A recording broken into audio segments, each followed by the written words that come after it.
খরজুনা কাণ্ডে চাপে পড়ে এবার সংবাদ মাধ্যমকে নিশানা করলেন মুর্শিদাবাদের পুলিশ সুপার হুমায়ুন কবির।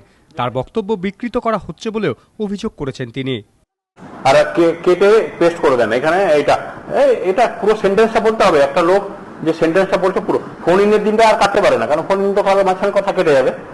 টিভিতে নিলে যে কি হলো, কথাটা এখান থেকে কেটে দিলাম, এখান থেকে কেটে দিলাম, আগের কেটে দিলাম, পিছনে কেটে দিলাম, মাঝখানটা নিয়ে নিলাম বডিটা, বা সুবিধা মতো লেজটা রেখে দিলাম, বডিটা কেটে দিলাম, মাথাটা কেটে দিলাম, পুরো বডি আর লেজটা রেখে দিলাম। এরকম করে তো কি সাংবাদিকতা করছেন আপনারা। বিভিন্ন ধর্ষণ কাণ্ড নিয়ে হুমায়ুন কবিরের মন্তব্য জন্ম দিয়েছে বিতর্কের। কিছুদিন আগেই বড়িয়া কাণ্ড নিয়ে তিনি মন্তব্য করেন, এটি ধর্ষণ নয়, সহবাসের ঘটনা। এর আগে রানীতলা কাণ্ডে তার যুক্তি ছিল, কেউ ধর্ষণ করতেই দেখেনি। কেউ একটা এসে তো বলুক, আমাদের যখন আয়োগ যাচ্ছে, আয়োগ কাছে বলুক যে হ্যাঁ ওকে ধর্ষণ করতে দেখেছি বা ও ধর্ষিত হয়েছে। আর মেডিকেল রিপোর্টে যদি বলা হয় ধর্ষণ করতে কেউ কোনোদিন দেখতে পারে, দেখতেই পারে, অনেকে দেখে থাকতে পারে। পুলিশ সুপারের মন্তব্যের প্রতিবাদ জানিয়ে একাধিক বিক্ষোভ মিছিল হয় খরজুনায়। এই বিতর্কের জন্য এবার সংবাদ মাধ্যমকে দায়ী করলেন পুলিশ সুপার। সংবাদ মাধ্যমের বিরুদ্ধে আনলেন এখতিয়ারের বাইরে গিয়ে কাজ করার অভিযোগ।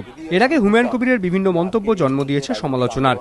প্রশ্ন উঠছে, রাজ্যের প্রশাসনিক প্রধানের সুরে সুর মিলাতেই কি বারবার ধর্ষণের অভিযোগ খারিজ করছেন পুলিশ সুপার?